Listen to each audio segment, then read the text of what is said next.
Today has all the makings of awesomeness.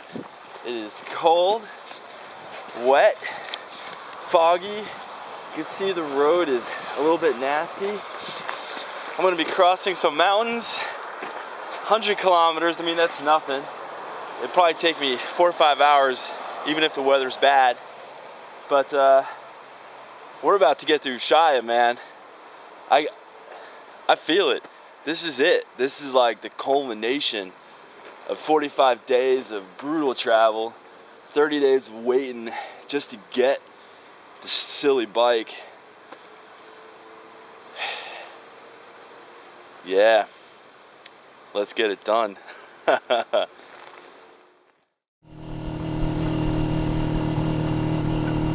Hi, I'm Pete. And I'm driving to the bottom of the world.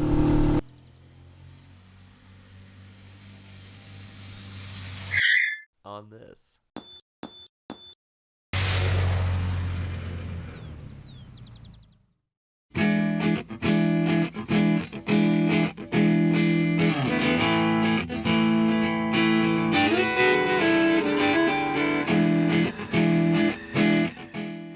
You know, after some thinking, I realized it's been a while since Red's truly been a moto car.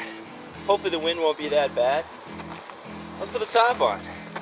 Rolling through Ushuaia in style.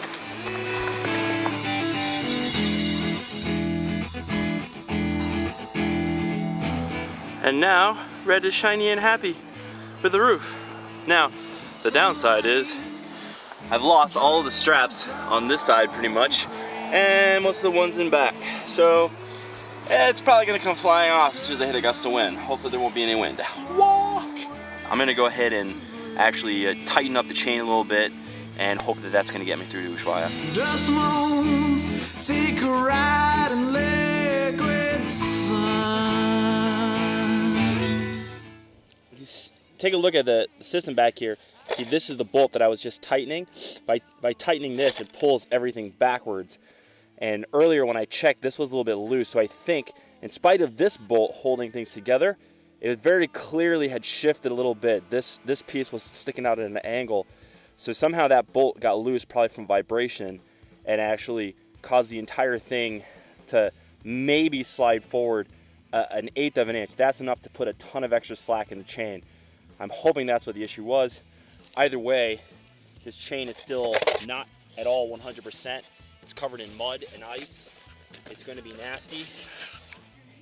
And I don't know if you can quite make this out, but if you look, starting here, you notice how the chain comes off straight and flat, and it begins to spin here.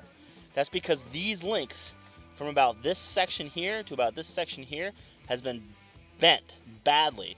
What happened was it came off, it got twisted, and these got bent, and that's permanent. Once they're bent, there's realistically no way to fix them. So this is just kind of hanging on by a teeny bit of thread. Every time this section of chain comes up, it's not gripping with the entire roller. It's only gripping with the teeniest portion of the roller.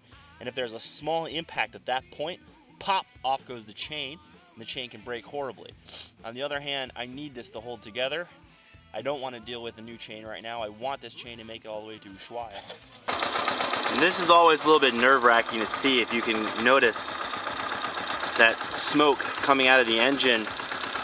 Every time this happens, I kind of freak out. Like, oh no, my engine's blowing up. But the reality is, it's just the wet mud and water and snow and ice melting and turning into steam. At least, I hope it is. One day it's not gonna be, and it's gonna be miserable. Another thing you can note, right here,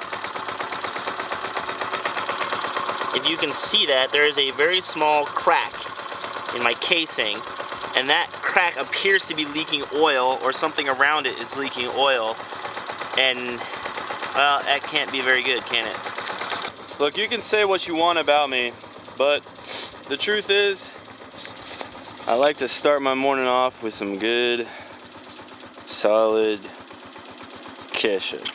Wake up in the morning. morning feeling like P. Diddy. Hey, what up, Grab girl? my glasses, I'm out the door. I'm gonna hit this city. Let's go. Before I leave, brush my teeth with a bottle of Jack. Cause when I leave for the night, I ain't coming back. I also just talked to a guy at the gas station. He said the road to Ushuaia is melting, so it should be pretty easy to travel. A little bit of a bummer, but who knows what could happen, right?